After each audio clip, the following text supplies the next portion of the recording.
Now we would like to introduce this year's Building Bridges keynote speaker. I had the opportunity to listen to Dr. Joy DeGruy at the White Privilege Conference 2010 and knew that she was the ideal fit for this year's theme of the conference. Dr. Joy DeGruy, formerly Leary, is a world-renowned author, professor, and activist. Dr. DeGruy holds a Bachelor of Science degree in Communications, a Master's degree in Social Work, a Master's degree in Psychology, and a PhD in Social Work Research. She works as an assistant professor at Portland State University. She has written countless articles and books, including Post-Traumatic Slave Syndrome, which is the basis for her speech. I can tell you from personal experience that the next hour and a half will be thought-provoking, emotionally challenging, and inspiring in countless ways. Some of you will feel rage, frustration, others sadness and disbelief, but I guarantee every single one of you will leave with a completely new understanding of slavery and its connection to the present. Please help us welcome Dr. Joy DeGruy.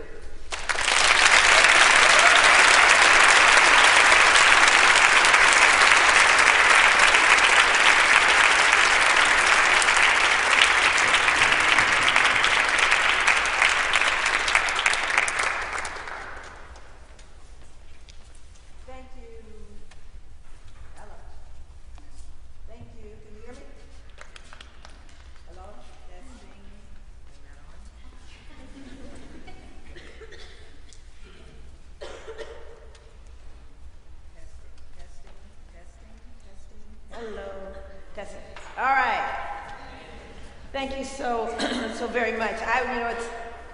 It's rare for me to have an opportunity to see people get it on the level that you get it.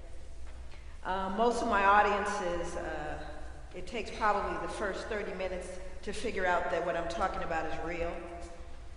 And I appreciate not having to do that here. I appreciate not having to explain the relevance of it. I want to, again, applaud the performers. You did a masterful job of bringing that reality to us on a number of different levels. You've made this job for me much easier.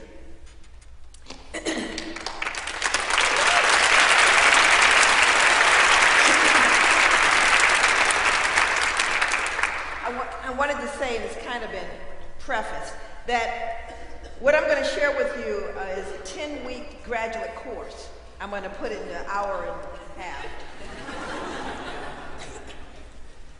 And because it's going to be so condensed, it's going to feel really intense because I have to move through a lot of material. And the PowerPoint, which I don't see yet, and kind of need to, is going to be very useful. So it's not going to be kind of dry and you're falling asleep kind of thing. So let me kind of first of all talk about post-traumatic slave syndrome, how I arrived in it. Very often when we're faced with the term slavery, particularly if you're a person of African descent, what we've often received is a great deal of pushback around that. Ah, come on now. Surely you people aren't getting ready to try. First of all, what excuses are you trying to find now? Who are you trying to blame? And guess what? I wasn't there, okay? I didn't own any slaves. I wasn't, well, guess what? I wasn't there either. But what we have to understand is that there is a feeling of discomfort. My daughter calls it a subtle contempt that we have. And we don't know why we have it, particularly when black people start talking about slavery. And I wondered about that as a social scientist. In fact, that was the first thing I noticed, was just the response to just the title, Post-Traumatic Slave Syndrome. Just the title. And I wondered about why I was experiencing such pushback. The first chapter in my book, which is called Post-Traumatic Slave Syndrome, America's Legacy of Enduring Injury and Healing. When I first wrote the book, I wrote the book for the intent of healing. That's the whole reason. The whole purpose of my work is healing. But you can't heal that which you don't understand. Randall Robinson wrote the foreword to my book. I can't really explain to you who he is. You can Google him. He's an amazing man. He wrote The Debt, and he wrote Quitting America, one of his more popular books. But Randall said to me, the worst thing you can do to a people is to rob them of the memory of themselves. We can't possibly know where we're going if we don't know where we came from. We can't possibly embrace who we are if we cannot honor the shoulders upon which we stand. So the first chapter of my book is called I Don't Even Notice Race. Now, a lot of people of color have heard folks say that to them. Matter of fact, people have offered that to me throughout my life in a way to compliment me. Joy, you know what? I don't even notice that you're black. And I'm going, well, that's interesting, because I do. I wake up every morning, and sure enough, there's a black woman staring back at me. You know? And I wonder about, what is it? And I'm really okay with you noticing that I'm black. So the first thing I have to acknowledge, particularly as a clinician, is number one, the statement isn't true. That's the number one thing. You're telling me an untruth, right? Because you only actually say that to people you notice. White people never say to other people, I don't notice that you're white. They say it to the people they notice, right? So the whole premise is kind of twisted. You follow me? So the first thing I started to gather was the whole notion of what it was that caused people the intrinsic discomfort around the issue of race. And I thought it was proper in this setting. Okay, see, this is kind of what happens. This is the humbling that I receive whenever I start a presentation. When everybody else's stuff works, mine doesn't. It's okay though. I'm all right with that. Look at that. Needed to just turn it on. Very good. That was it. Ordinarily, I don't start with this quote, but when we start looking at the issues around race, I've seen some people out there with gray hair, and under all this dye is a lot of gray hair. Okay, so I'm gonna start off with this statement, because how many people out there remember what is the greatest story ever told, Moses, Charlton Heston? Y'all remember that? Okay, I'm gonna read this. I have a friend who's Jewish. His name is J.I. Reklusky. Now, Jay and I have been friends for a long, long time, over 20 years. We've really been, go to movies, we're close. And somehow in that 20 years, we never tended to discuss the fact that Moses' wife was black. Let me just read it for you. This is in Numbers 12. And it's fitting in this building. And Miriam and Aaron spake against Moses because of the Ethiopian woman whom he had married. For he had married an Ethiopian woman. And the anger of the Lord was kindled against them. And the cloud departed from off the tabernacle, and behold, Miriam became leprous, white as snow. And Aaron looked upon Miriam, and behold, she was leprous. So in other words, what happened with this, Aaron and Miriam didn't like Moses' black wife. And God got a little upset about that and smite her with leprosy. Because God don't like ugly, right? So we have had this little problem with race a long time. So when I talked to Jay, I said, Jay, I'm just confused all these years we've talked, and you never mentioned Moses' black wife. I said, we could be cousins. And the interesting thing about that is that, as I began to look at my investigation into trauma, historical trauma, and multi-generational trauma, which is what my work is about, I never felt the visceral pushback when people say Holocaust. Now you can say slavery, you get one response, but you can say Holocaust, you get another. Because here's the reality, Jewish people honor their Holocaust. Jewish people don't care what you might think about their Holocaust, but their children are gonna know, and their children are gonna know. And if anyone gets confused, Spielberg will make another movie. Are you following me? But when you say, matter of fact, Spielberg got in trouble for The Color Purple, right? There would be a lot of pushback around issues of slavery. How dare you mention that, you know? And so what I began to look at is the pathology around race. Hence, I don't even notice race. When people say that, it's the symptom of a larger problem, the visceral response. And that's, as a social scientist and a clinician, I became interested in. I'm going to pause because I know I talk too fast. Okay, so I want you to understand that throughout this presentation, I'm going to be talking about something called cognitive dissonance. Say that with me, cognitive dissonance. How many of you know what that is? Show of hands. Those of you that don't, it's actually what it sounds like. Cognitive thinking, dissonance, discord, thinking discord.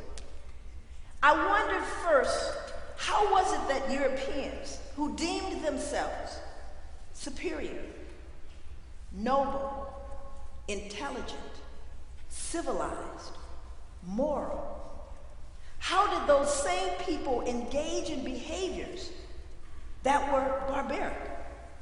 The antithesis of all of what I just said. How did they reconcile that? And so, as I looked at this, I began to learn a little bit about how we remove dissonance. Because in order for you to function as a healthy human being, you cannot function with dissonance, conflicting ideas in one person. Hence, lie detector tests. A lie detector test assumes that you're going to have a little problem with lying. So much so that it'll register on a machine. And unless you're a sociopath, that's usually what happens. So if a lie will register on a machine, how much more when you oppress an entire group of people for 246 years? Officially. Unofficially, much longer than that. So if we look at American chattel slavery with, 1619 to the ratification of the 13th Amendment and all of that, we're talking about 246 years. So how do you reconcile that? In other words, how do you remove the dissonance associated with that behavior? Because remember, you have to remove the dissonance in order to function. So here's a recipe, write it down. It's true of any group that you oppress or subjugate. You must first remove the dissonance, the discomfort related to that. So let's move through. I really do believe that, and it was really alluded to consistently in the presentation, that I believe that one of the most important things that we have to regain is our sense of humanity. And that is probably the most important movement or development in this century, is to develop our humanity. I love this statement because this statement is so powerful. It says, a human being is a part of the whole, called by us universe, a part limited in time and space. He experiences himself as thoughts and feelings as something separated from the rest, a kind of optical illusion of his consciousness. This delusion is a kind of prison for us, restricting us to our personal desires and to affection for a few persons nearest to us. Our task must be to free ourselves from this prison by widening our circle of compassion to embrace all living creatures and the whole of nature in its beauty. Nobody is able to achieve this completely, but the striving for such achievement is in itself a part of the liberation and foundation for inner security. And this is a statement written by Albert Einstein. Albert Einstein believed in the intrinsic connectedness of all things, and that part of our problem was living an illusion of disconnect. And I believe that's true. And part of my moral footing, part of my values suggest that truthfulness is the foundation of all human virtue. America's pathology is our denial. It is what keeps us sick around the issue of race. When I was doing clinical work and therapy, the only rule I had, and I worked with every walk of life imaginable, all the people nobody wants to work with, I worked with for 25 years. And my only rule to any people that stood in front of me was, tell me the truth.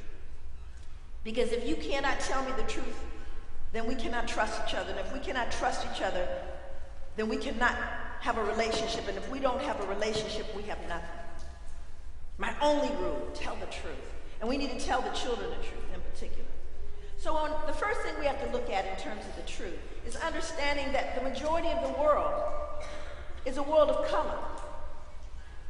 The notion of minority, it's just nuts, because the reality is, majority of the world is a world of color. The problem is we're beginning to see that, and that's getting people all twisted. So who are we? I love this statement. It says your beliefs become your thoughts become your words become your actions become your habits become your values become your destiny. So what we value, and Gandhi said that, what we value becomes what we reflect. So when we start looking at cognitive dissonance, we have cognitive dissonance around our values. The first thing you must do to remove cognitive dissonance is you must justify your behavior. That's number one.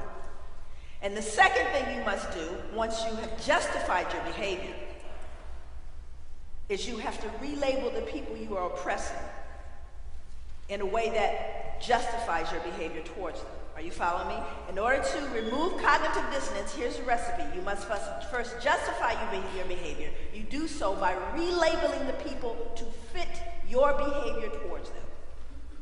I'm not going to read this whole statement, but this is basically written by a psychiatrist, Dr. James Gilligan, who basically said that the dying of one's culture, the removal of one's culture, is tantamount to the death of the self. This man did 25 years of work in prisons with some of the most violent offenders, most of whom were black and brown. And at the end of that 25 years, his assessment was, it wasn't that they were violent intrinsically, it wasn't that they were even horrible people, it was that they had been stripped of who they were. Something that he began to battle against in the middle of his life. He stopped all that he was doing and began to launch a campaign against the assault on culture. So again, a lot of people have an interesting concept of racism. Racism is also a word that everybody gets all twisted about. And I teach a course, like I said, to graduate students on post-traumatic slave syndrome. Now let me explain something. I don't do race relations 101. I don't have time. Now I understand that there may even be people in this room that went, this is an interesting event. I'm going to go to that and support it. Yes, I am. And I'm going to sit and learn, but they have no idea that what they're getting ready to get here. And they may even stop and think to themselves, is it really that bad still? You think? Maybe you people are just overreacting and you may be a little too sensitive. I don't work with them. You can stay in the room, but this is a 600 level course. And people of color that walked into this room walked in at the 600 level, having lived in their skin. So I'm not dealing with the person who's going, do you think? I don't have time. Because there's too many people hemorrhaging for me to even begin to do that. So before I even teach my course, I send, and let me introduce my daughter who's in the audience, Joy's daughter here is Bahia Overton. Could you please stand, Bahia? Yes. She's a ABD, working on her PhD. Very proud of her. Anyway, she's one of my graduate assistants. And before I actually teach my course on post-traumatic, I have my daughter go in and introduce this concept first, just so we can weed out the 101s. Because I'm not going to, the tears, whatever, I can't, no, can't do it, won't do it, okay? So what ends up happening is I give them the example, I ask them what they understand about race. Now we can see, it kind of rolls off the tongue. Racism is a system of advantage based on race. Can you see this well though, by the way? Can you see this? Okay, good. So it's a system of advantage based on race. Rolls off the tongue, pretty straightforward. But people think everybody's on the same page about that. I have never been in an audience where people really get that. Ever, no matter how well educated folks are. So have her ask a fundamental question.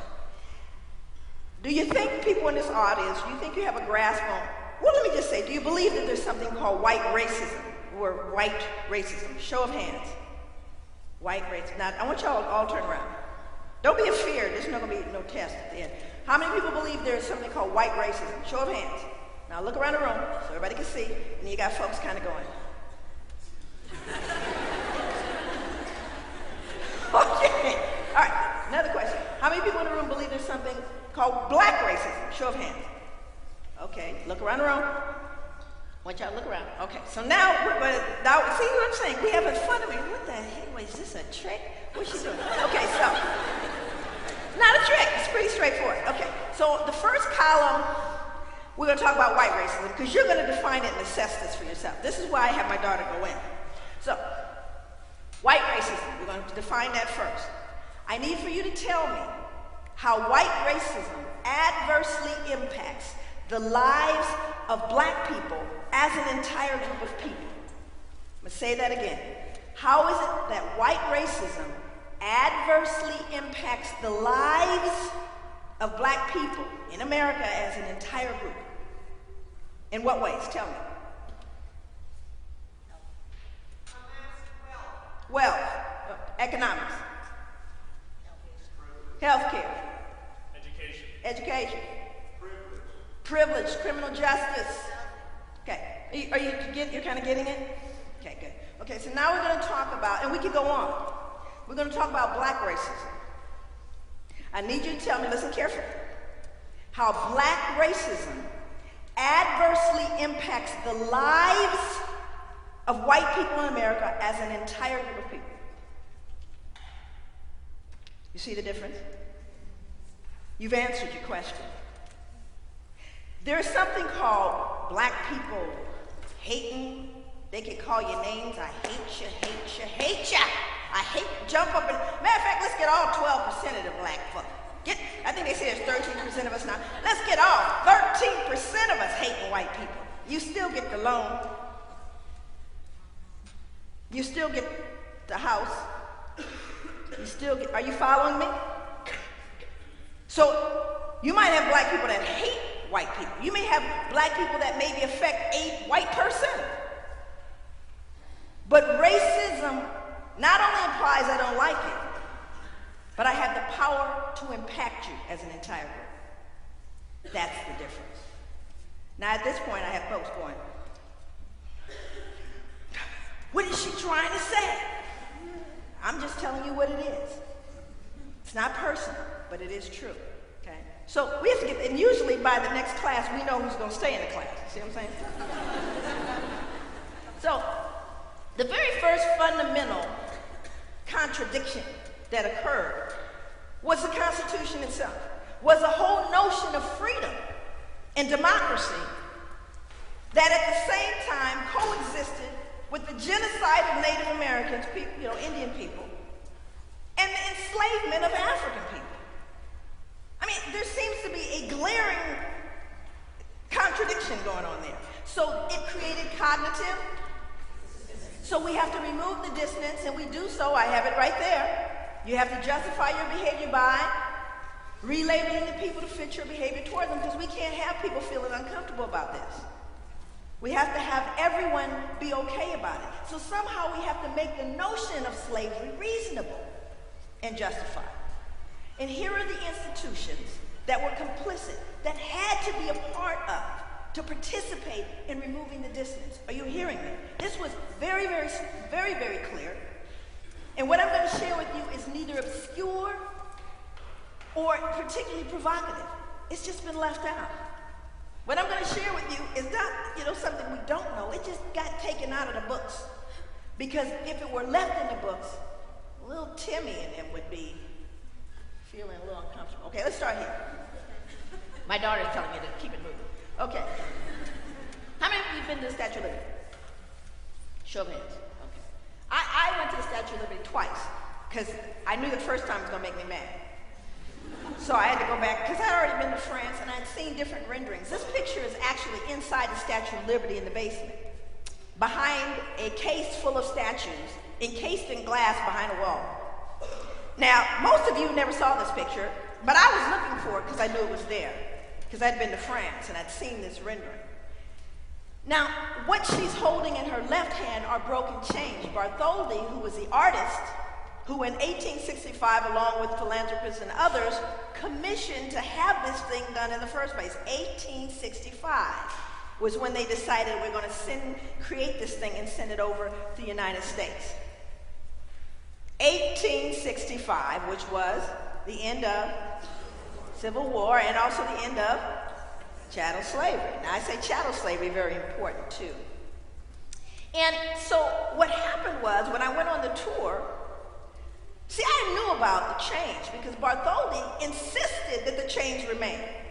He insisted as an artist. And so when I came in, and if you got off the ferries, these are thousands of people every 20 minutes coming off the ferry. Thousands of children and schools and people from other countries and looky-loos, everybody showing up, right? Thousands of people. So I'm one of those thousands getting off the ferry. And so we have our ranger who's basically going to walk you through the whole thing. So he got to the point where he says, and if there are any questions, hand went up and I go, yeah, I was curious about the chains. And all the people in my little group were going, chains? She's over chains? He goes, yeah, thank you for asking. We'll get to that. So, you go on the tour and they dissect the whole thing. They show you how thick it is. It's the width of a penny. It's copper. That's why it turned green. They have a thing over here with the torch and they don't know if those are, on her head is a crown or lights. And then they have a picture of the whole thing with the legs over here. I mean, the whole thing is, so you go through, and I'm just waiting to ask my question for him to answer the question about the chains. So we finally come to this garden where there are all of these bronze statues. Now, how many of you knew about the change, number one? Show of hands. How many of you, well, if you didn't know about the chains, then you definitely don't know the answer to this one. How many of you were aware that the chains remained? Okay. Now, see, that's what's interesting, because there they are. They're at her feet. Now, the reason why Bartholdi insisted, he eventually won the argument because the United States didn't want the chains shown. Bartholdi insisted that they remain, but look at where we put them. We put them where you can't see them. Now, why, Dr. DeGruy, is this important? Well, I'm an educator, and I'm a healer. So let me explain to you what happens when the little children from elementary, middle, high school, even college students get off the ferry, and they see the Statue of Liberty, and they go, my great-great-grandmother, my great-great came through Ellis Island, my great-great, and little black children are looking on curiously. They look on curiously, you see, they didn't come through Ellis Island, but how much taller would they stand if they knew that Lady Liberty was trampling on the chains their ancestors came in the belly of ships, chained together, that she was stepping on those chains? How much taller could they stand? How much connection could they feel if they just knew? But they don't know, just like you don't know. And the reason you don't know is it would cause cognitive, and we can't have little Timmy and Susie and Becky hearing, because then you'd have to explain those chains, would you not? And we don't want the visitors and people to deal with that little awful business of the slaves. I actually took this picture, and it's kind of hard to see, but that little lip right there, the little tiny bump, is all the human eye can see no matter where you are on that tour. Now here's the thing, why isn't this little picture right there on display somewhere? That's not at the Statue of Liberty, by the way, that picture. It's not there, anywhere. Anywhere on the tour can you see the chains. Nowhere. So News at 11, I'm at the ranger station. I, by the way, ended up training, because my friend works for the Department of Interior, I ended up training all the rangers who didn't know the chains were there. That one ranger knew. Remember I told you I went a second time? I went a second time to see if unasked, unprompted, it would be shown. And it was just that particular ranger that happened to have the picture. No one else knew. So I'm wondering about, how is it that there isn't a picture of it anywhere? I could even call some folks I know in New York that are sculptors that could create a little, because they have every part of the statue dissected, but not that part. Anywhere on the tour. Cape Coast Slave Castle, how many of you have been there? Ghana. Went to Ghana, I decided I needed to go. I also found out we did the swab, which by the way, I believe the swab to find out my DNA to see if I think the United States should offer as reparations. Every black person should get the opportunity to know that, because we were robbed of that. So that's certainly be a part of it. But I found out that, in fact, my family did come from the west coast of Africa. But we didn't just show up there. We actually had a trail of tears of our own. Because you know, people would march from the interiors of Africa. And the belief now, based on historians, there are millions died on the way, fought back, got sick, children too weak, old people infirm, who died en route to the castles. When you walk in, there's two sides. There's a female-male dungeons, and they usually rape the women within 50 feet of the men immediately to let them know that he can't protect you and to emasculate him. This is a male slave dungeon. And the first thing you feel when you're in there is it's horrific. It smells. That's number one. There's no running water, no lights, no facilities, and the floor is slippery. You're sliding, constantly sliding, and it's damp, and there are roaches and bugs everywhere. That's the first thing that hits you. This is what it looks like when they turned off the light, and they warn you they're going to turn off the light. Only source of light and ventilation. These are people packed together, huddled together there. This is a death cell, because you have to wonder about what happened to the folks say, I'm not going out like that. Well, they put them in this cell, and the big square you see there is not a window for this cell. But there are little holes in the door. You can't see them. That was the only source. They stopped feeding you and giving you water. So you know when you go in here, you're not coming out. And they were made examples. They literally would thirst and suffocate to death. Kind of an agonizing, long death. Next to that is a cell where white soldiers were held for 24 hours. That big square window is their window, and there's another one like it on the other side. As far as I can see, they could crawl out at night if they wanted to. But really showing you the glaring difference. This is where I had a bit of a meltdown. These are stairs leading to the governor's bedroom. This is directly to the female slave dungeon.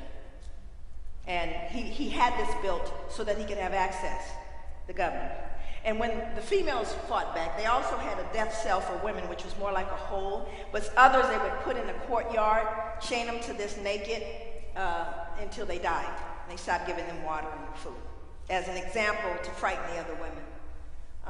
This was particularly alarming. UNESCO, that's the United Nations Educational and Scientific Organization, he actually made these castles tourable. And what you see, it looks like a little watermark. You see the difference in color. And what they couldn't figure out is why they couldn't get the ground leveled. And they realized that they were trying to break through 2 feet of solidified human waste. So there's 2 things you have to know about that. People wallowed in 2 feet of solidified human waste. And they never bothered to remove it. Hence, it was solidified. And in the middle of all of it is, of course, the church, where they sang hymns and said prayers and made everyone Christian. How many of you knew that the United States recently apologized for slavery? Did you know that? Interesting. That's a pretty major event, but you didn't hear much about it. Where was, the big, CNN, commemorations, day of, nothing. And then I wondered, they apologized twice, 2008 and 2009. House of Representatives, right, and the Senate. Both apologized too. And I thought, why 2008? Did they just remember? I mean, didn't they know? And the interesting thing about this is because in 2007, I was touring Europe because I do work in London. And they were celebrating the 200th anniversary of the end of the slave trade in England. Entire country, Google it. Entire country was commemorating the end of the slave trade in Europe in 2007. What was the bicentenary or the 200th anniversary in America? That would be 2008. We had to do something. But look at what it says, all you whining and complaining black people. It acknowledged the injustice, cruelty, brutality, and inhumanity of slavery and Jim Crow. The resolution states that the vestiges of Jim Crow continue to this day. African Americans continue to suffer from the consequences of slavery and Jim Crow long after both systems were formally abolished through enormous damage and loss, both tangible and intangible, including the loss of human dignity and liberty, the frustration of careers and professional lives, and the long-term loss of income and opportunity. They knew and have always known. But whenever anyone black mentions it, oh, come on, you're free now. The playing field's been leveled for you people. And so even black people shudder when you say the word slave. because they don't want to be appearing like, well, the whiners. We also know that there's a crime based on the International Tribunal. It's a crime against humanity, punishable by death. Interesting. Slavery is listed, but somehow America escaped that. So let's look at the role of these various components. This is Carl von Linnaeus. Now, I just want to say, it's just my personal opinion. You should always get concerned when you see folks dressed like this. Just something that I don't. Now, actually, all of you know Carl. Anyone that went to high school, you had to deal with Carl. Carl von Linnaeus developed a taxonomic system based on a criterion of skin color and laid the basis for 19th century racial classification. He's basically known for classifying stuff, phylum, genus, species. He just classified everything. He also classified human beings. Note the date, 1707 to 1778. Now, what is going on in America at that time is American chattel slavery. Now, let's just get up close and personal with that, because there's some people, these are the other folks that are going, well, slavery's not a new institution. Slavery's always existed, and all societies have had some form of slavery. But there is nothing like American chattel slavery. Because you see, in the past, most people who became slaves became so as a result of war. Two societies went to war, winners enslaved the losers. Sometimes you would have, in a case like Rome, you'd have a more dominant, country or place, or, make war and take manpower. But Europeans systematically turned the capturing, shipping, and selling of other human beings into a business that would develop into the backbone of an entire economy. That's different. It differed in the manner in which a person became enslaved. It differed in the length of servitude. It differed in the treatment of enslaved people. And it differed, listen carefully, most of all, the way that they were viewed, which were subhuman, which means you will never rise to the level of human, which means that you will forever be a slave. Well, let's see how we justify this to remove the cognitive. Now, science becomes important because, whenever people want to, prove their point, they go, it's scientific what I'm talking about. This is a scientific fact, okay? Which means that it trumps whatever fact you have, because it's a scientific fact. Anybody notice we lost a planet recently? Now, some people are old enough to remember the little styrofoam balls that we used to use with the little planets, one of them's gone. I'm mad about that. That one of the little balls gone. And see, that's a whole damn planet. Let's keep it real. How you lose a planet? That's a big mistake, you think? But, notice how it just kind of went on without a ripple. They just ripped the ball off and kept it moving. And science never said anything about it except we've had a paradigm shift. Here's the answer. You was wrong. That was what that was. Wasn't never a planet there. Anyway, I digress. Although color classifications of races dated back to the ancient Egyptians, anthropologists refer to Linnaeus' taxonomy, now he's the father of anthropology here, of 1735, as the first modern study of man. And while Linnaeus advanced classification with his use of a color criterion, he also fixed on his four families of man certain moral and intellectual peculiarities. That continued into the 19th century anthropological vocabulary. He described Homo Americanus. Who might that be? That would be natives. And let's see what he says about them. He says they are reddish, choleric, obstinate, contented, and regulated by customs. No science yet. Homo Europaeus, that would be white people. He says they are white, fickle, sanguine, blue-eyed, gentle, and governed by laws. Still no science. Homo Asiaticus, that would be Asians. He says they are sallow, grave, dignified, avaricious, and ruled by opinions. And Homo Afro, black, phlegmatic, cunning, lazy, lustful, careless, and governed by caprice.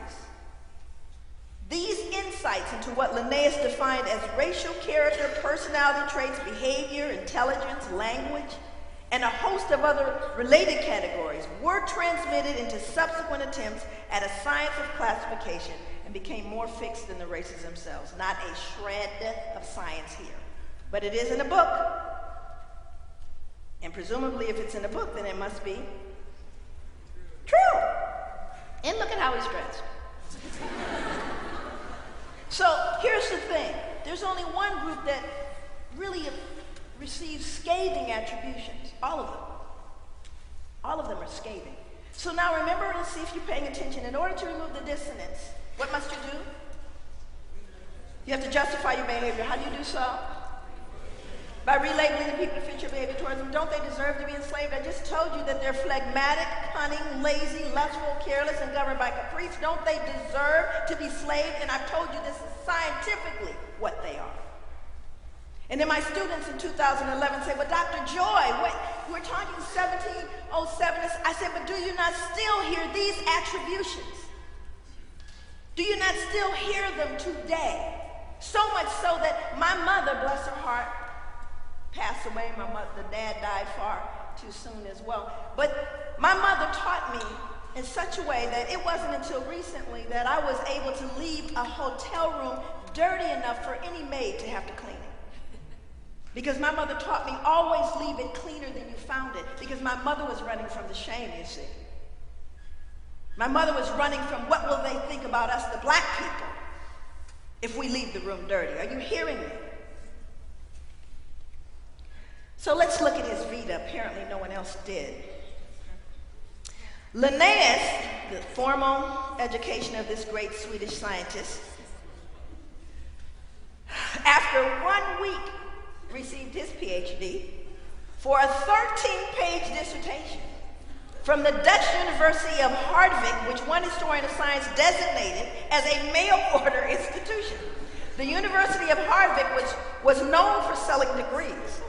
A saying in the Netherlands for a person whose scientific knowledge is questionable is, he's from the University of Hardwijk. Okay, now this is Johann. Look at him. Johann Friedrich Blumenbach, he becomes another very important person. He was a professor at Göttingen that designated 5 races or varieties of man in the second edition of his work on the natural variety of mankind. His division into Caucasian, Mongolian, American, Ethiopian, and Malayan races, with the added Carl von Linnaeus descriptive peculiarities, became the subsequent basis of most 19th century anthropomedical studies. While Linnaeus founded his system, remember, principally upon skin color, Blumenbach considered a combination of color, hair, skull, and facial characteristics as fundamental means for classifying what he believed to be the 5 varieties of man. Central to his study was the term Caucasian, which he originated.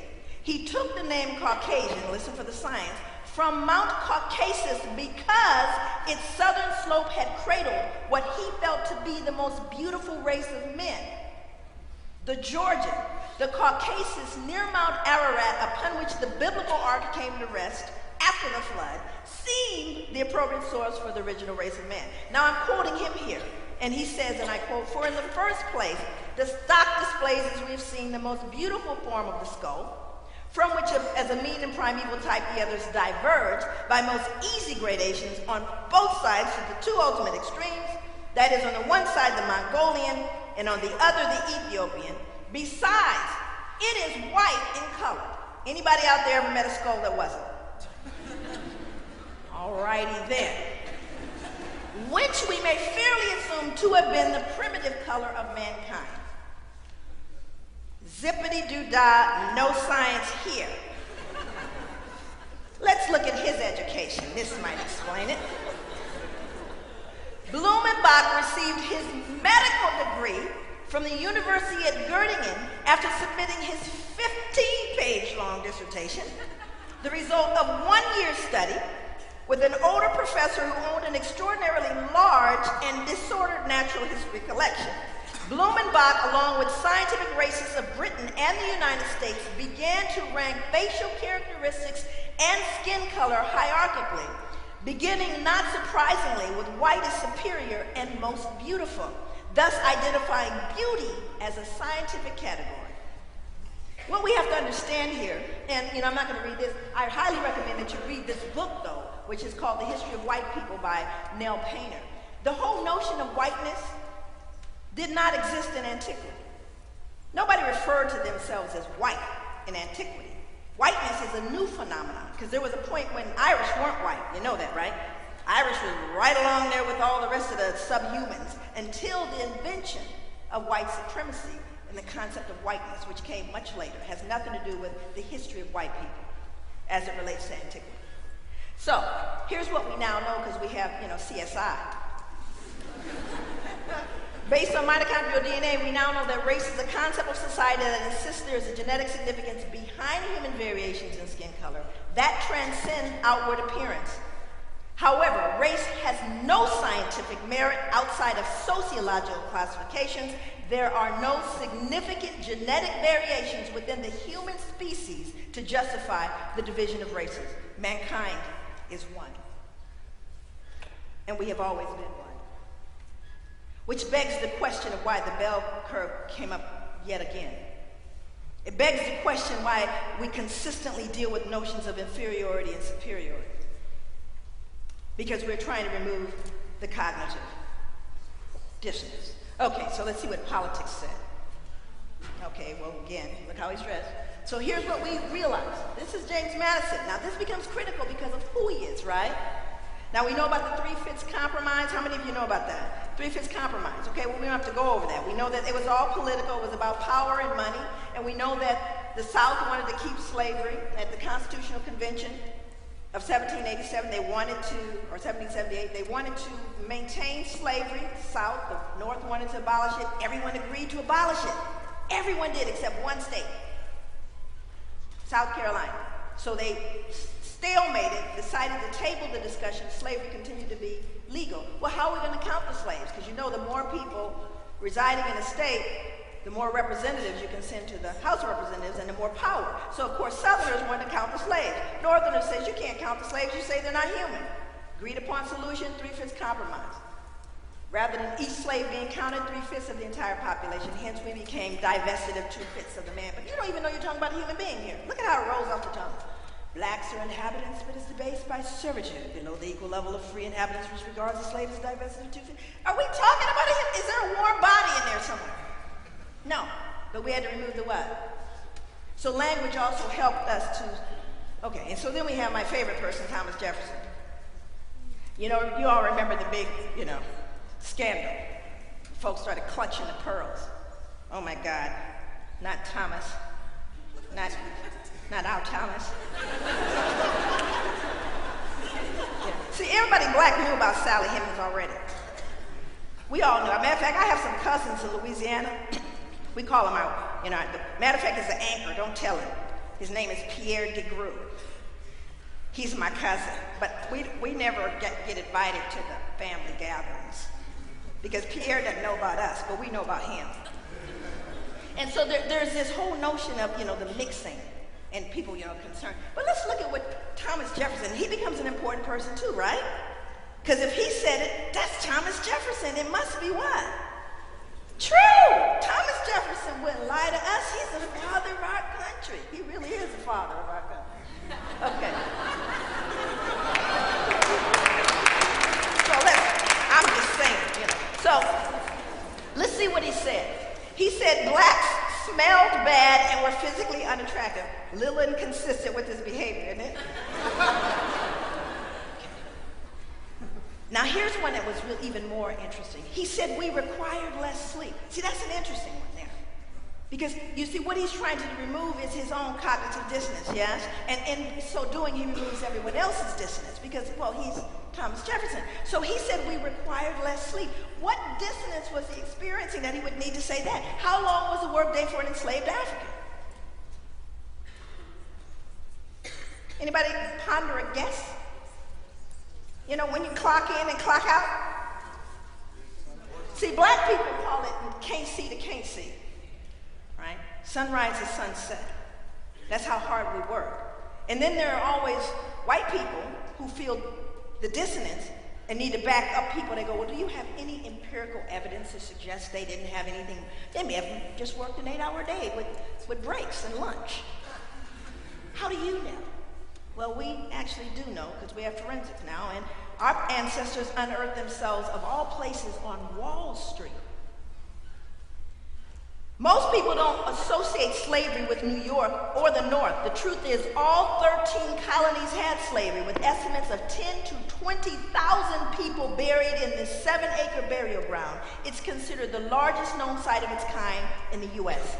Blakey's analysis of human skeletal remains revealed that these men and women were literally worked to death. How do you know? They suffered from enthesopathies, a condition resulting in the muscle detaching itself from the bone as a result of people being worked beyond human capacity. That's how hard we work, you lazy people, you. Isn't it? Remember, Linnaeus said we were lazy, didn't he? He said scientifically we were lazy, and we were literally worked to death. But Thomas Jefferson couldn't have folks knowing that, so he just simply asserted, well, you know, they just require less sleep. Then he says something even more difficult and to even wrap your head around. He says we were incapable of feeling grief. Why would Thomas Jefferson need to believe such a thing?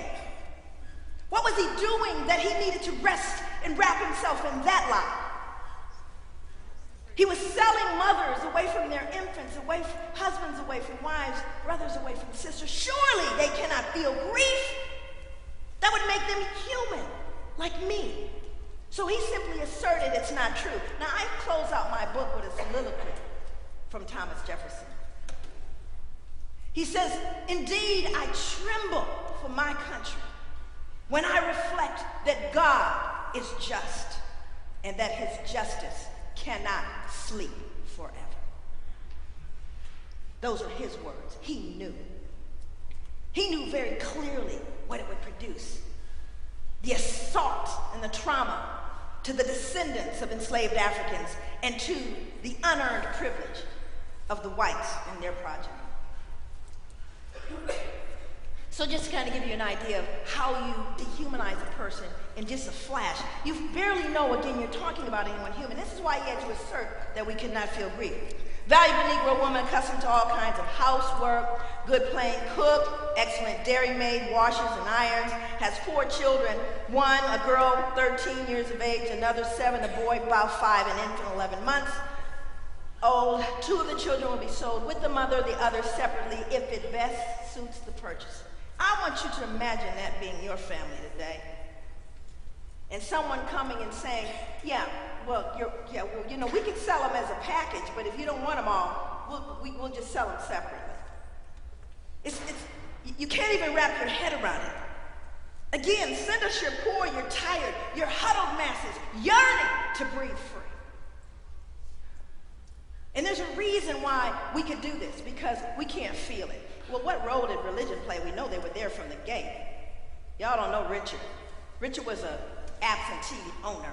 He was the son of a Presbyterian minister, international trader of enslaved Africans, amassed a fortune back in the 1700s worth $68 million today. Never left home. But he owned the enslaved Africans. He owned the sugarcane plantations. He owned the ships. But he never got his hands dirty because he never left home. But this guy you do know. You know the Reverend John Newton. I can guarantee you know him. I want you to, and again, the Reverend John Newton. I had to study him because, I'm on the international faculty of the Department of Health in London, so I had to study British history and understand the impact of enslaved Africans there. And listen, look at what he said. He said, slaves are lesser creatures without Christian souls and thus are not destined for the next world.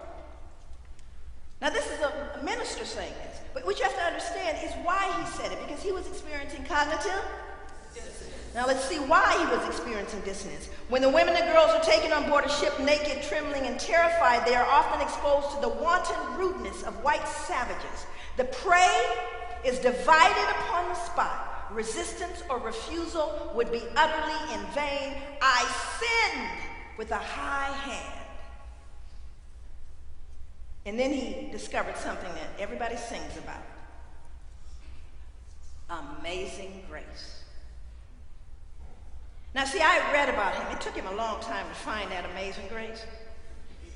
But until he did find the amazing grace, he had to, of course, dehumanize the young women and girls he was raping. He said, well, you know, they don't have souls anyway, because he needed to feel no dissonance for ravaging these frightened, tormented girls. So he just asserted, well, they don't have souls, so I'm okay to rape them. And then, of course, his dissonance got to him, and he finally found amazing grace. Well, let me explain to you post-traumatic slave syndrome. I don't think there's anyone in the United States that sings Amazing Grace more than black people. Am I telling the truth? This Sunday, somewhere in a black church, Sister Jones gonna sing the solo. Stay with me, because there's one line of that I don't understand how any black person can allow move through their lips. That saved a wretch like me. He should be singing it, because he's the wretch. Are you following me? But now we, black people, call ourselves the wretch when they were raping our ancestors and beating and selling them. And now we call ourselves the wretch because we don't know who we are, because we don't know this history, because it somehow escaped the textbook. Post-traumatic slave syndrome. Education. Well, y'all know Aristotle. Aristotle said that some are destined to be slaves and some are destined to be rulers. That it is an act of nature, and that by a peculiar act of God, black people were peculiarly fit for a laborious class permanently. Well, Aristotle was smart, so it must be true. You see, everyone was complicit. How many of you knew that they put a black man in the Bronx Zoo? In a monkey cage. But that wasn't during slavery. Look at the date. That's 1906. Y'all free. Aren't you free? Wait a minute, isn't the playing field leveled now for you people? They put a black man in the Bronx Zoo. His name is Binga. He shot himself in the head eventually. But let's see what the New York Times had to say about that, because, you know, they defended it. We do not quite understand all the emotion which others are expressing in the matter. It is absurd to make moan over the imagined humiliation and degradation Binga is suffering. The pygmies are very low in the human scale, and the suggestion that Binga should be in a school instead of a cage ignores the high probability that school would be a place from which he could draw no advantage whatever. The idea that men are all much alike except as they have had or lacked opportunities for getting an education out of books is now far out of date. So they said he belonged in that cage. And good folks, Christians, women, children, went to the zoo and watched a man who was in a cage in 1906. And then we wondered why folks got a little upset with this photo. That would be LeBron James. Now, if I were to ask you, look at just the LeBron James side of it. This is the first black man ever to appear in 2008 on the cover of Vogue magazine. First in history. Now, if you were to just see that picture, does it remind you of a movie? Just a picture of LeBron. What movie does that remind you of? King Kong. King Kong, very clearly, an ape, you see. Vogue said, oh my goodness, that was a coincidence. They got it down to this blue dress. Are you hearing me? But Vogue said, oh no, it was a coincidence. And I might have believed Vogue if I didn't know that. But you see, we don't know who we are, because if LeBron James had received the education about who he was, he would have never taken that picture. Never. But we don't know who we are, and that's deliberate, because if we knew who we are, we would experience cognitive dissonance. Okay, it gets a little dicey now, I just want you to know. These pictures aren't in my book, but I have them here for a reason, because there's people in here I want you to see. Now, I'm not showing you this picture to make you feel all inky inside because of the man who's lynched there, who, bless his soul, is still intact with his dignity. But I want you to see who's in this picture. And I want you to see what they're wearing. They're wearing what color? So what day is it? So where have they been? And then they went to the... Now I want you to see how, look at the little one back there, little bitty one in the back. See the little one back there? And no one's looking horrifically. Let me put this in perspective for you. If I were to take a puppy, you know the happy puppy everyone loves, the lab. So we get the little yellow lab, because everybody who's nice has little yellow labs. So lab, we got the yellow lab puppy running around. And I grab the little puppy right here in front of you all, take some of these wires and wrap it around the puppy's neck, and hold it up in front of you today until that puppy gasped and died. You would be traumatized. And I would be arrested faster than if there was a black man on the other side. You would be traumatized so much so, some of you would run out of the room screaming, some of you would attack me, some of you would need therapy. How is it they're not even grimacing? Everyone asks me, what happened to white people, Joy? You talk about post-traumatic slave syndrome and the injury to black people. What happened to white people? That's what happened to white people. Can't feel it. That subtle contempt, there it is. Can't figure out why I can't feel it. Centuries of saying they're not human says he's less than a deer. No tears for him. That's what happened to white people. And it messes with white people all the way up to Katrina. I'm going to take you there. Look at that one. Plain old common folk. Pushing to get in the photo. Do you see what I'm saying? Now, what you were taught was, oh, that's those toothless folks with hoods running around. Those few twisted white people who did that horrible stuff. These are plain old common folk. Thousands of people gathered at lynchings. And here's the big news. This wasn't during slavery. This was after slavery. Most lynchings occurred after, not during. Because you don't lynch your property because their labor is lost to you. You see? But you weren't taught that, and you weren't showing these pictures because it would create what? Let's put this picture in perspective. That, by the way, that picture and that one came from a book, if you want to see it. It's called Without Sanctuary. But what's even more horrific, when I first saw these pictures when I was doing the research, my kids would walk in and, you know, I read that this is a chapter in my book was most difficult to write because it hurt me. I was going, my God, where did these pictures come from? Surely, you know, did they find them in dusty basements? Did they find them in attics where someone had hidden them away? No. Nana, oh, you know what? We had the lynching on Saturday. You missed it. No problem. I'll send you a postcard. These are postcards. That's why we have them. Which means they were sent through the what? Plain old common folks. See, but you missed that in your history, didn't you? Yeah, and you missed that these are the folks that attended. But let's see what they did at the lynching. This is taken from a book called 100 Years of Lynching, no pictures. Before the torch was applied, the Negro was deprived of his ears, fingers, and genital parts of his body. And that's interesting, the function of the genitals. They always often castrated black men. Castrated them. And that was because of a preoccupation with the penis, which is really true. There was a preoccupation with the penis. Even though in terms of rape, according to a mid-1800s census, there were over 600,000 mixed-race babies born. That was during miscegenation. Miscegenation is a law making it illegal to have sex or engage and cohabitate with anyone of another race. So there was a lot of folks like Jefferson sneaking out back, okay? But they would cut off the genitals of black men almost immediately. He pleaded pitifully for his life while the mutilation was going on, but stood the ordeal of fire with surprising fortitude. Before the body was cool, it was cut to pieces. The bones were crushed into small bits, and even the tree upon which the wretch met his fate was torn up and disposed of as souvenirs. The Negro's heart was cut into several pieces, as was also his liver. Those unable to obtain the ghastly relics direct paid their more fortunate possessors extravagant sums for them. Small pieces of bones went for 25 cents, and a bit of the liver, crisply cooked, sold for 10 cents.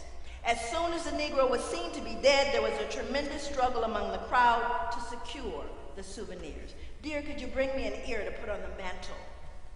You see, it's incredulous to you, isn't it? But read about Ida B. Wells. They ran train excursions and they let children out of school early so they could attend. That one became very personal to me because I actually did training and I had this picture for many years before I realized that I was actually doing a talk in the very place where these three young men were lynched in Minnesota. Now here's the thing, what were they accused of? Raping a white girl. That's all you need, really, because remember, you know, what's her name? Sally, was it Smith? Susan Smith. Remember Susan Smith? Because all you got to do is say it was a black man. Here is a woman, Susan Smith, certifiably insane. Drowned her own children, put them in their little car seats, and pushed the car into the water. Made up two black men, said two black men came, took her children. Got a sketch artist, got national attention. Not only did she make it all up, but they created a sketch and found them. But that's how much power one white insane woman had. But that wasn't during slavery. Isn't the playing field level? Well, all they had to do was say this girl was raped, and she denied it, by the way. The girl, she denied it. And she had intercourse, in fact, with her boyfriend, who had lost a bet with these three young men. But look at how close they're standing. And look at the smiles on their face. Plain old common folk. And see, people wonder, why can't I feel it? I'm not talking about intellectualizing it. I'm talking about empathizing. And see, that's a deep one. Get still about that one, because you don't even know why I can't feel it. Can't figure it out. That's how much it took. Well, here we go. Slavery by another name. We're moving forward. I'm going to bring you up to 2011. And then I'm going to give you some specifics of what post-traumatic looks like. This is a sharecropper. And the sharecropper goes back to the plantation. Now, by the way, I know you all had the picture in your book, or the 2 pages you had, just I'm moving along.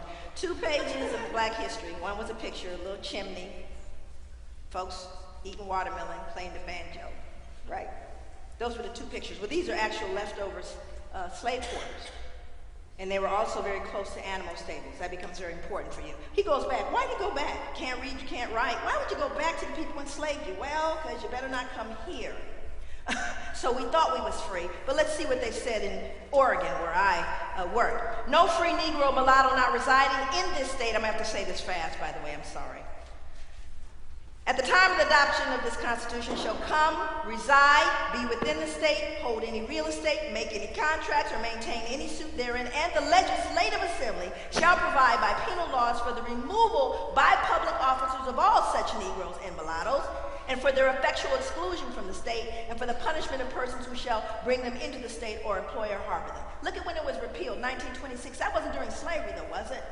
But I thought you people were free. Couldn't we go north? Well, not here. So we had exclusionary acts, black code, sundown towns. And if you didn't leave, what are we going to do? That if any free Negro and mulatto shall fail to quit the country as required by this act, if guilty upon trial, shall receive upon his or her back not less, we'll beat you. But I thought we were free.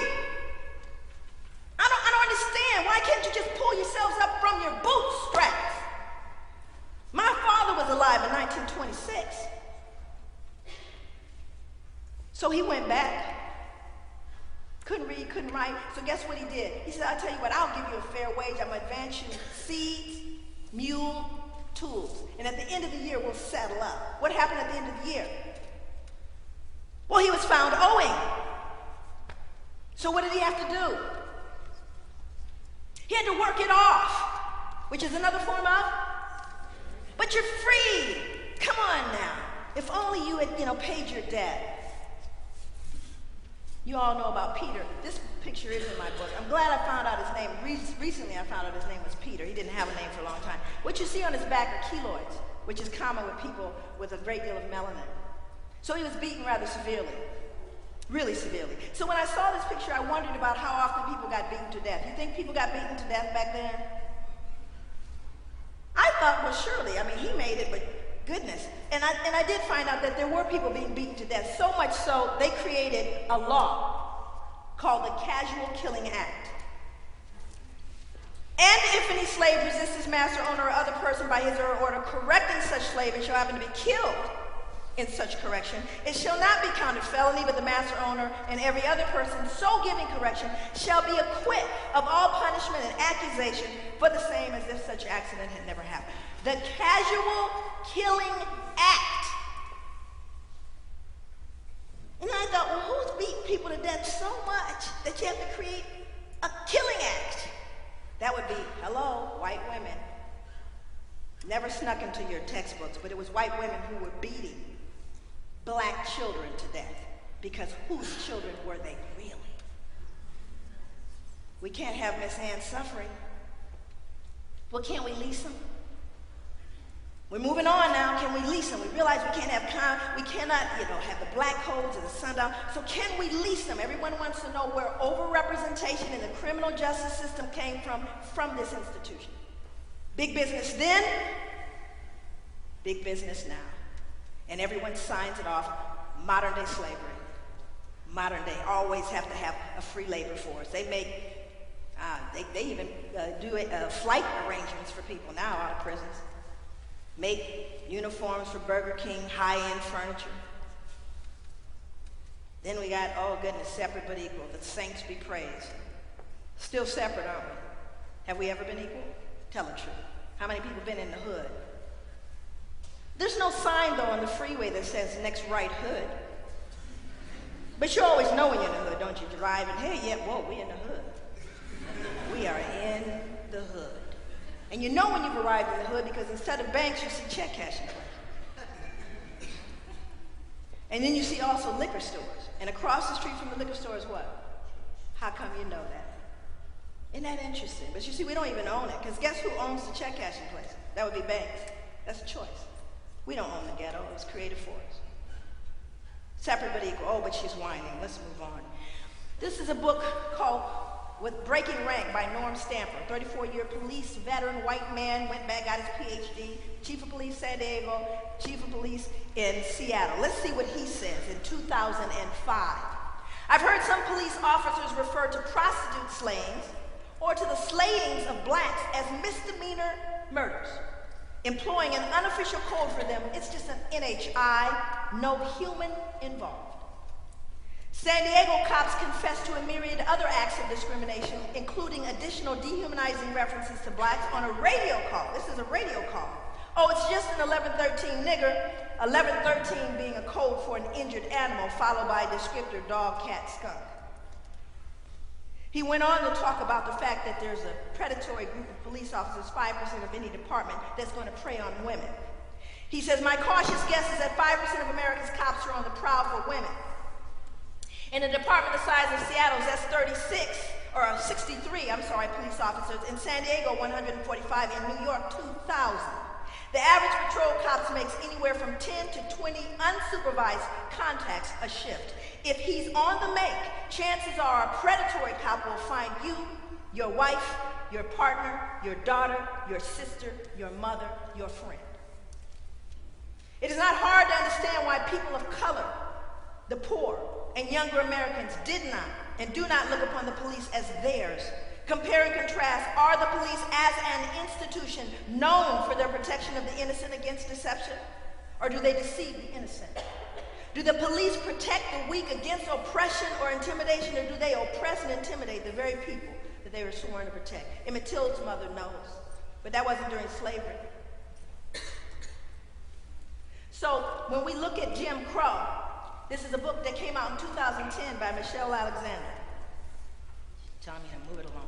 Look at her shaking her head, telling me to move along. Okay, I gotta read this. I have to. In the era of colorblindness, it's no longer socially permissible to use race explicitly as a justification for discrimination, exclusion, and social contempt, so we don't. Rather than rely on race, we use our criminal justice system to label people of color criminals and then engage in all the practices we supposedly left behind. Today, it is perfectly legal to discriminate against criminals in nearly all the ways that it was once legal to discriminate against African Americans. Once you're labeled a felon, the old forms of discrimination, denial of the right to vote, denial of educational opportunity, denial of food stamps and other public benefits, and exclusion from jury service are suddenly legal. As a criminal, you have scarcely more rights, arguably less respect than a black man living in Alabama at the height of Jim Crow. We have not ended racial caste in America, we have merely redesigned it. Well, maybe it's because they just do so much crime, these black people. These stark racial disparities cannot be explained by rates of drug crime. Studies show that people of all colors use and sell illegal drugs at remarkably similar rates. If there are significant differences in the surveys to be found, they frequently suggest that whites, particularly white youth, are more likely to engage in drug crime than people of color. 10 minutes. 10 minutes, okay. Hurricane Katrina. I remember this because my family's from Louisiana. My brother was missing for 3 days, so it got personal. And I remember all of the hoopla, interesting things as a social scientist, recognizing how people responded to this disaster. And of course it was horror. And I know people, black, white, every race, rolled up their sleeves and says, I'm ready to go. Hey, I got a boat. Hey, I've got resources. And they turned them around and said, no, it's too dangerous for you to come here. I know because I went to the Ninth Ward. I had family there. I knew. But they said it was too dangerous to help these people inside the United States. And where was Dr. Phil? And I wondered, where was the emotion? Because the first thing we did was we intellectualized it. We had people on talk shows going, well, you know, do you think they're saying it's racial? You think it's race? Or maybe it's class. Let's ask Condoleezza. Maybe she knows. So then after we intellectualized it, then we had to figure out who we get mad at. Stay with me, the two emotions. We intellectualize it, now we're getting angry. Who is it? Is that mayor? Who's it for? Let's smoke them out. But where was the empathy? Where was the empathy? Not the anger, not the intellectual, the empathy. Because you see, I dealt with survivors. I dealt with children who said they couldn't get in the tub anymore because they were scared of water. Or why the survivors who came on the back of trucks with feces on them said, how could they go and rescue pets and not rescue us? You know, believe it, go online. This is the movie called Dark Waters. It won awards because people rescued pets. Because white people were closer to their pets, you see. That's where the crocodile tears happened. But not for the black babies that were floating in the water. But let's see, is Joy being oversensitive? This is taken from Associated Press. Let's see what it says. Top photo is a black person in the water, and it reads, a young man walks through chest-deep flood water after looting a grocery store in New Orleans on Tuesday, August 30th, 2005. The photo below is the precise same thing, except they're white people. Look how it reads. Two residents wade through chest-deep water after finding bread and soda from a local grocery store. Do you see? And I don't know if the reporters realized that they were doing it, because they looked at that black person and they said, oh, they're looting. Black people loot. White people don't loot. Hell, white people stole us. But you see, because that would produce what? Dissonance. So we immediately reframe it so everyone can feel good. And if you don't believe it, they blacked out Louisiana by telling you that they were rapists and looters, blacked it out, and you never asked another question. Because you see, they really deserved it. They weren't good people anyway. And then Barbara Bush said, why didn't they leave? They could have left. Do you see? Then we had the earthquake in Haiti. And you know, Haiti's been punished for a long time. And look what made national headlines. The deadly Haitian earthquake that killed thousands is God's vengeance. So you see, these Haitians, they deserved it too. But we didn't do that with tsunami victims. And we all know that that is the #1 child pornography, human trafficking in the world. But that didn't creep up because somehow we could like them a little more. Gotta go fast. Roll of medicine. She's shaking her head no. Okay, I just have to say, I'm not gonna read it. J. Marion Sims, father of modern gynecology. Matter of fact, it was covered in the presentation. He used to cut into black girls and women and said that their race made them durable so they didn't need anesthesia. He went on and fixed them because white slave owners says they weren't fit for duty because they had obstetric fistulas. This is when little girls have babies too early and they tear all the way down to the rectum and then they have a leakage of urine and feces. So he fixed them so that they would be more accessible sexually. And then they pathologize them.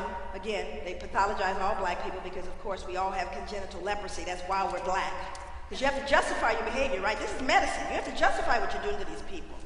So the first thing they said was we have abnormal skin.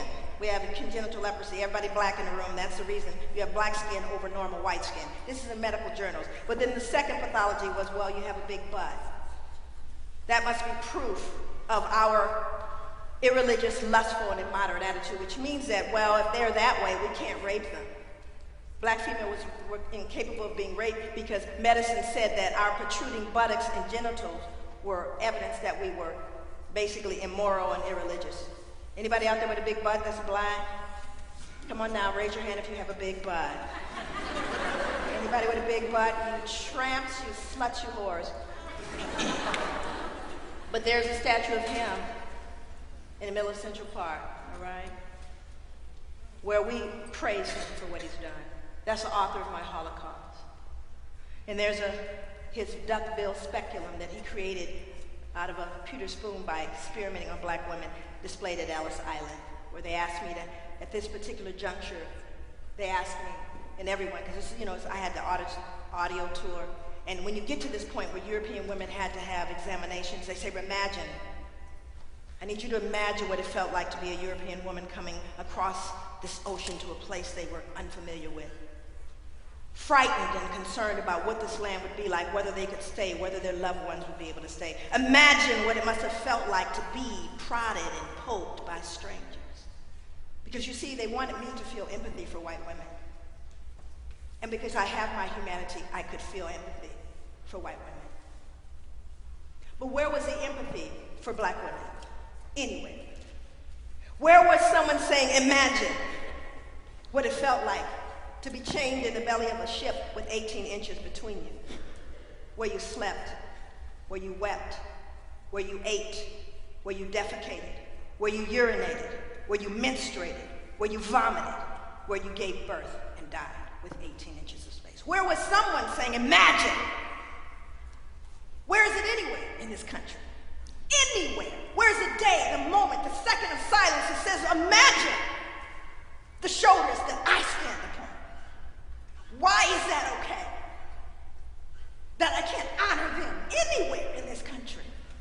But they ask me, imagine, Joy, and I can't, and I'm angry that I have empathy for white women and the horrors of what it must have felt like to be prodded. But I have to imagine what it felt like to have someone cut into an 11-year-old, cut into her, to abuse her womb. And we're nowhere in this country, nowhere do we honor. And that's so that Timmy and Cindy don't feel dissonance. They did it to Indian women too. Matter of fact, all women of color.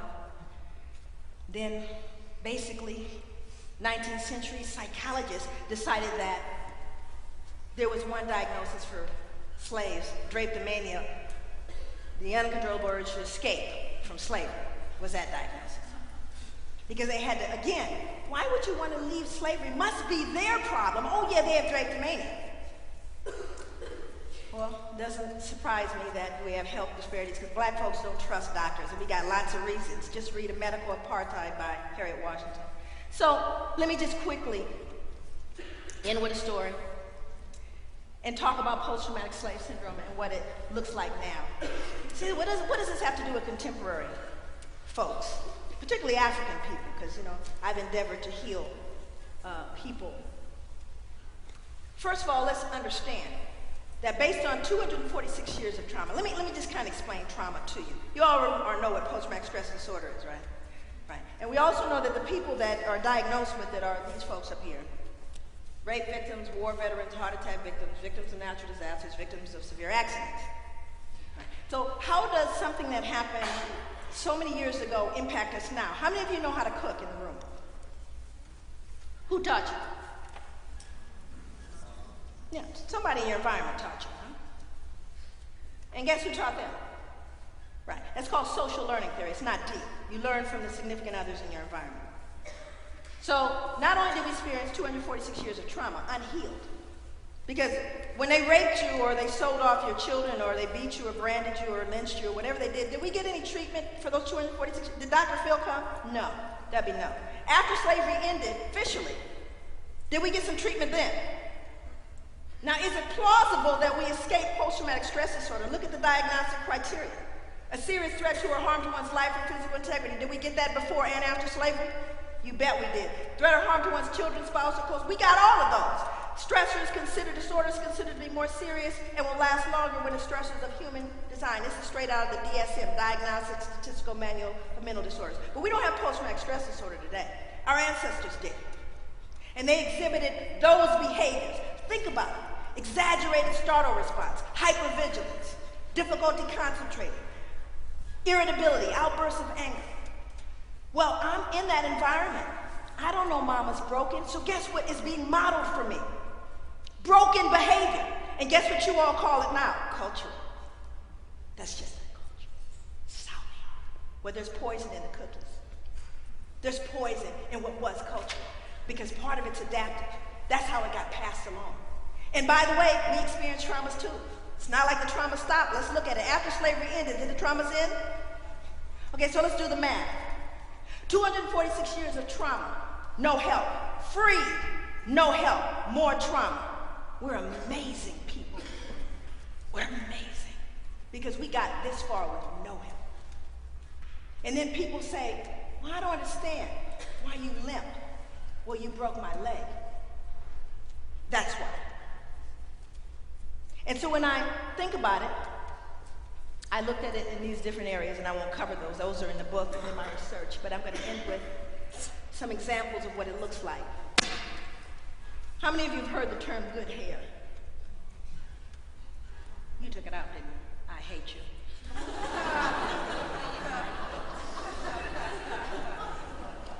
My daughter had to. I have to do. I beat her up because, I have to. Because, no, she took out the slides because I have so many of them. But, you've heard the term good hair, right?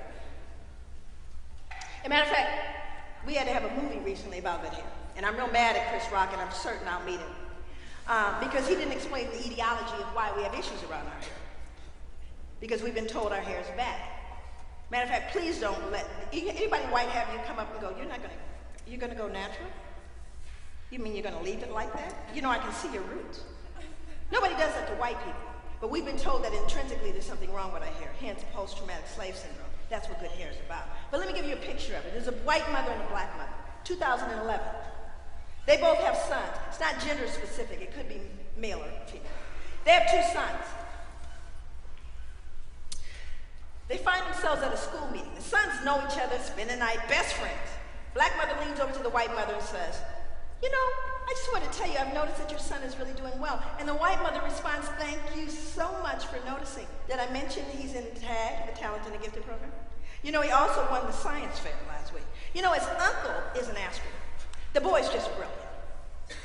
She's proud. I'm not mad. Excellent. So then the white mother, this is 2011, remembers that the black woman's son is actually excelling her son. So she leans over and she goes, what am I saying? Your son? That boy's really coming along. Black mother's response, 2011. Girl, yeah, you think so, but Lord, that boy worked my nerves. He's something else. Now, if you're black in the room, you're smiling because that's what you've heard your whole life. Or, I hear what you're saying, but Lord, I tried that boo yesterday, I went, So the white response is, gosh, they're so negative. Now, what black people know, and Latinos do it too, but what black people know is that she's really proud the whole time she's saying it. Now, when I'm with black people and black people in the audience, I'm a clinician. That's not healthy behavior. Are you hearing me? It's not healthy to say that when someone praises your child. But let's give it context. Let's move it back 300 years. Black mother in the fields or in the kitchen, she has her children around.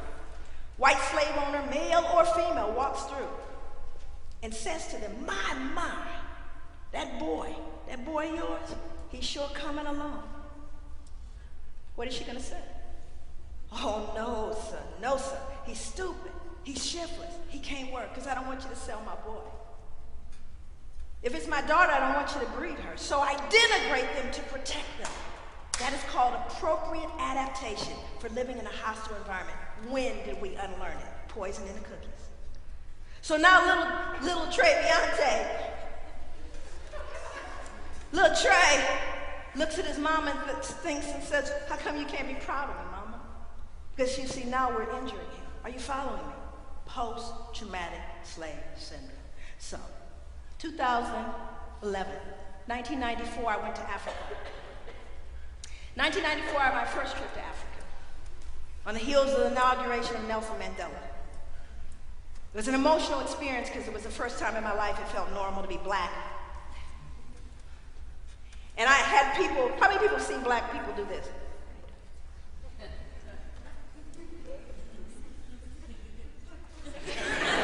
Walking down the street. And so my white friends and family go, Joy, you know so many people.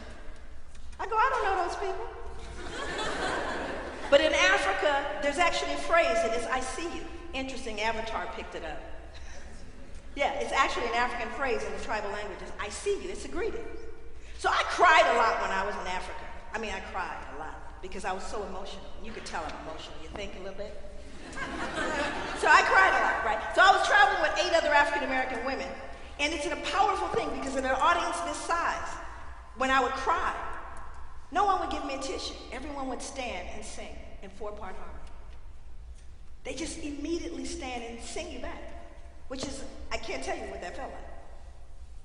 Only there's a problem, because after they sing, they expect you to offer a few tunes as well.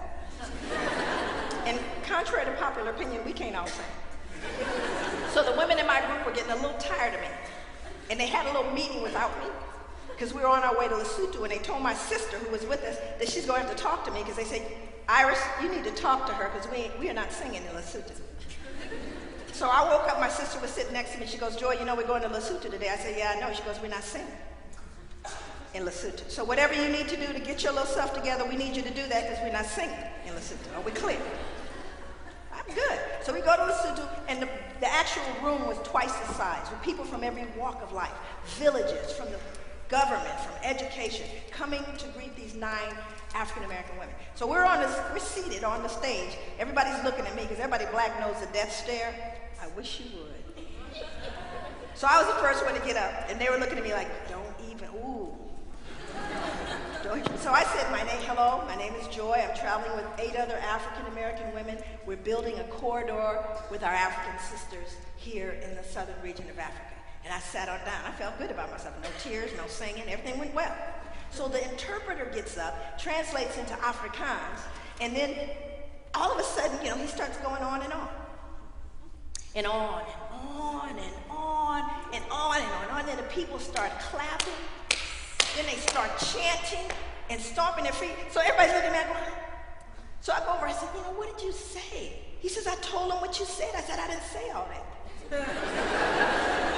He says, no, when I got to the place where I told them that you were African American, some of the people are from remote villages, and they thought all Americans were white. So then I had to explain to them that you were the descendants of the ones that had been stolen away, and they were saying to you, welcome home, welcome home. Of course, everyone was singing because I was tore up. And this woman in the back of the audience, of course, my sister's going, I can't. Everybody's on their feet. This woman way in the back starts making her way towards me because I'm crying, everybody's singing. She had actually studied in the United States at UCLA, or SC, I think. And she grabbed me by the hand and she said to me, did you think we would forget you? She says, I am from Lesotho, and Lesotho is my home.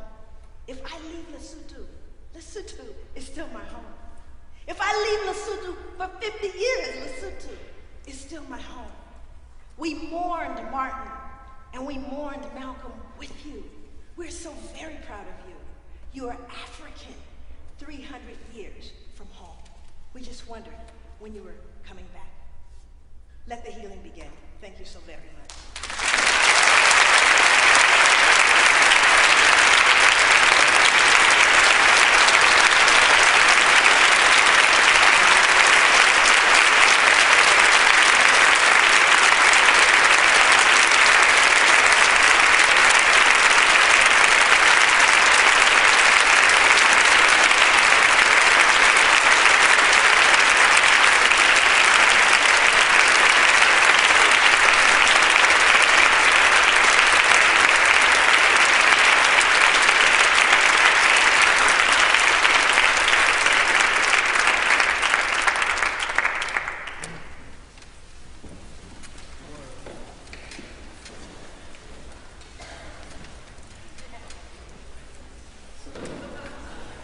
you hear me? We want to thank Dr. Joy for coming and spending time here at Building Bridges with us and sharing her message. As custom with Building Bridges, we'd like to open up the floor for 2 or 3 questions before we move on to lunch and so on and so forth in the workshops. So there's a microphone that Maya has on this side of the room, and I'll take the first question on this side of the room if anyone has one. Does anybody have a question? I'll ask the first one. What was the event that caused you to do the work? The event. This actually, the book is a culmination of 9 years of research, and I specifically looked at African American male youth violence. This thing is weird to me. I don't know. Do I have it on wrong? That could be it. It's speaking to the back of my head. Okay. So, you can tell I have no technological in it. Okay. So, what happened was I was looking at African American male youth violence, and the event that really struck me was when I came back from South Africa. I was depressed because, I came back to being marginalized and invisible. And so one day I was at home and people were inquiring about whether I had gone out of the house yet, and I hadn't, because I felt actually more racism in the Portland airport than the whole time I was in South Africa. And one day my daughter, my younger daughter, not the one in the audience, ran into the house and she said to me, "Mom, there's a boy outside. He's going to beat up Nadine," that's my son and her brother, "and he's going to pee on the car too." So I had to go outside. So I go outside, and standing there are a little group of black boys. Nobody's over 10. And my son is standing there, and I can tell he's scared, but he's trying to hold his own. So I walk over to the little boy who seems to be the kind of leader, and I said, "Has my son done something to you that I need to know about?" He goes, "Yeah, I want to know if he got some kind of eyeball problem." I said, "What did you say?" He said, "I want to know if he got some kind of eyeball problem, what he's staring at." I said, "Wait a minute, you want to beat up my son because he was looking at you?" He could have been looking at you because he thought maybe you want to come in and play a little Nintendo game. He could have been looking at you because look down the street, there's a park. Maybe he thought you could go kick it at the park. He could have been looking, look at the little hoop out here. Maybe he thought you could play a little 101. So all these little kids are looking at me like, "Whoa, lady." That got therapeutic on them, So I gave him my spiel about how we can't fight each other. We've got to stop this. But that's where post-traumatic was born, because you see, Africa was saying, "I see you." And African Americans were going, "What you looking at? What? What?" What could have happened to a 10-year-old boy that he could not withstand a gaze? And what did he believe about that gaze? Because I'm not who I think I am, and I'm not who you think I am. I am who I think that you think that I am. That's how we arrive at our self-concept, by the appraisals of significant others in our environment. So what did he believe was staring back at him, that he wanted to beat my son bloody for it? Because whatever it was he saw, not reflected in white eyes, but in black eyes, reminded him of what he hated most, and that was himself. And that's where post-traumatic was born. I said everybody's been created to be given respect and dignity. What was happening to this little boy, this fragile little child, that he so hated the reflection in the mirror? That's what made it come alive for me, that I needed to look at a concept called vacant esteem, one of the symptoms of post-traumatic. Thank you. Is there another question in the audience? One down here.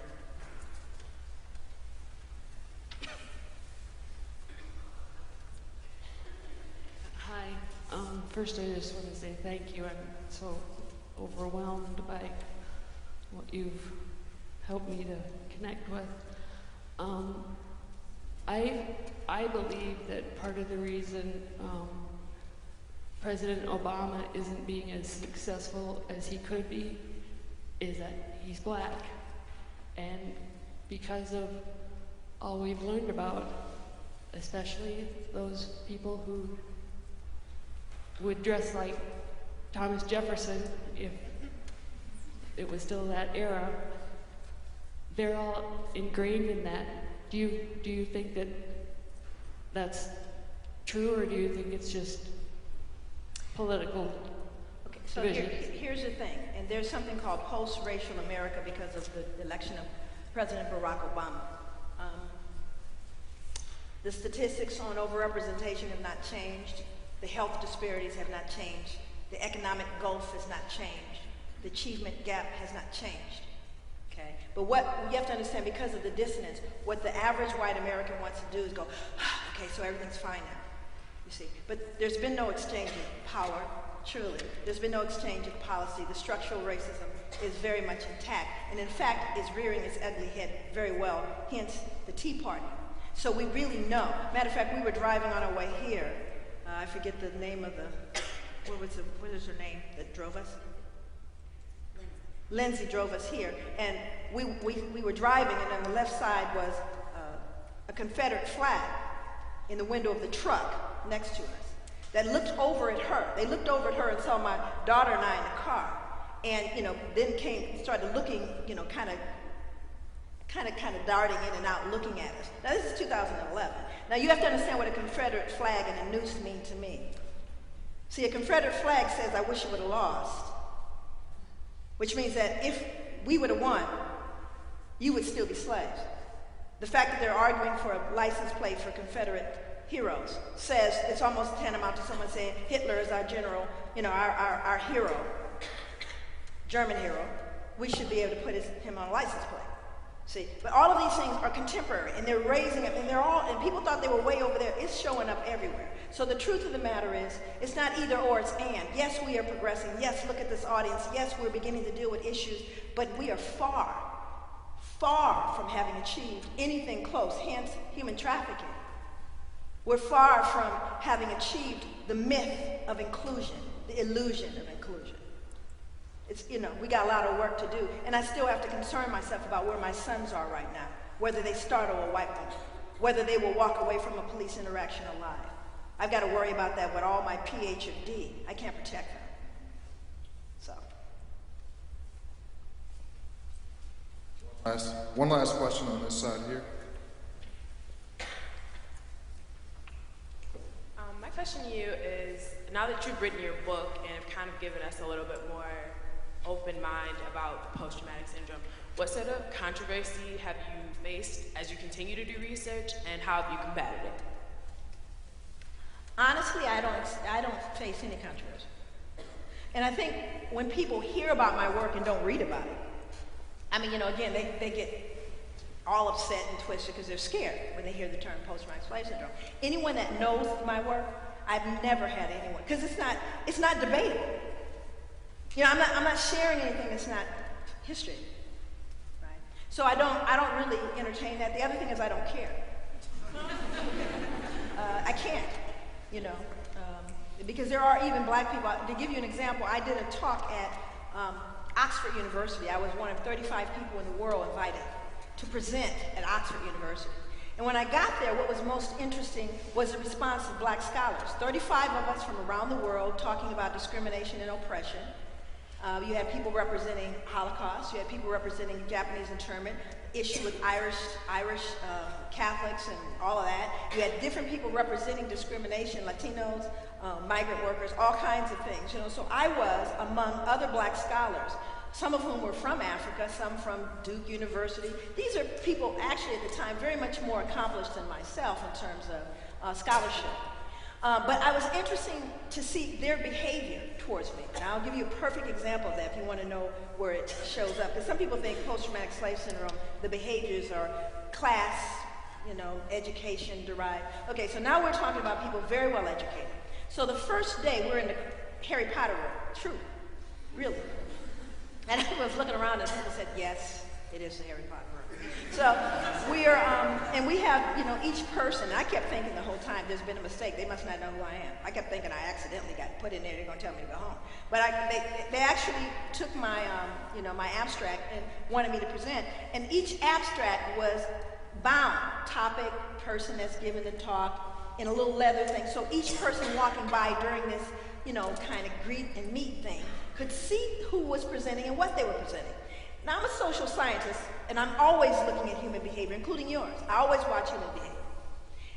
It's just, and part of it's being black, you always got to watch human behavior. And part of what I noticed was how people responded to my topic. So I'm watching white people walk by with their little, wine and cheese, and they would go by and they'd be post-traumatic. Interesting. That's interesting, right? This is what general white response is. Oh, looking for it. Interesting. Black response.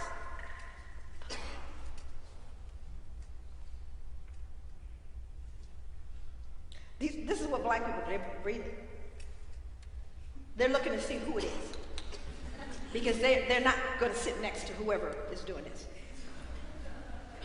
You think I'm kidding? They're looking, she might be too black.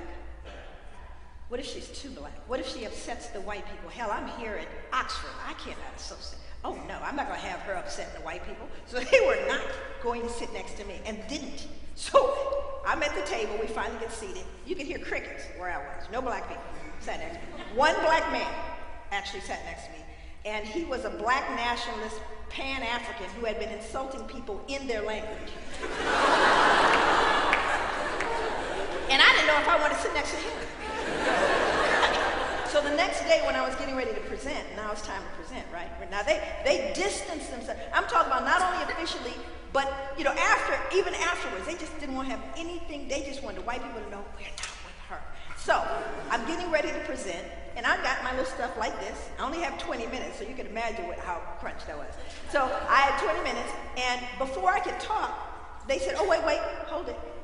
We have 2 people who have already reviewed your work. So I got my little stuff ready, and the 2 people, just like here, exactly, as a matter of fact, the setup is exactly the same. So these are 2 strangers that have already reviewed my work and are getting ready to report on it before I get to do anything here. So I go, okay. So I sat on down, and they stand up, they have their little notes, they have my book, and they start talking about how this should be mandatory in every aspect of study. They said this is seminal work. They go on and on to such a degree the facilitator cuts them off. He said, stop, we don't stop it, right? At which point, suddenly, all the black people start going.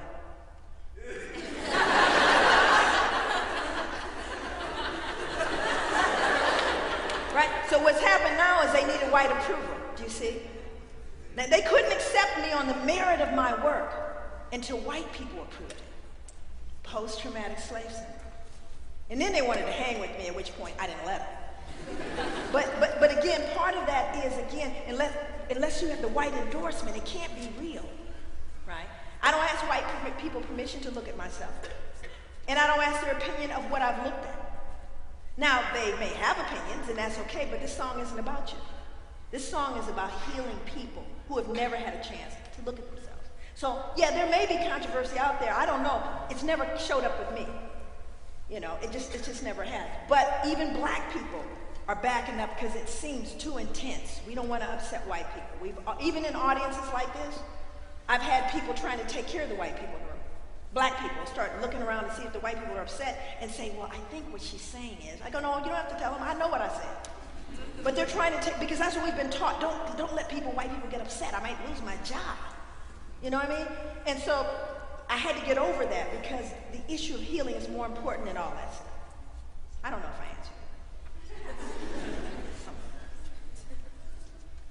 answered. Well, I want to thank Dr. Joy again. Thank you.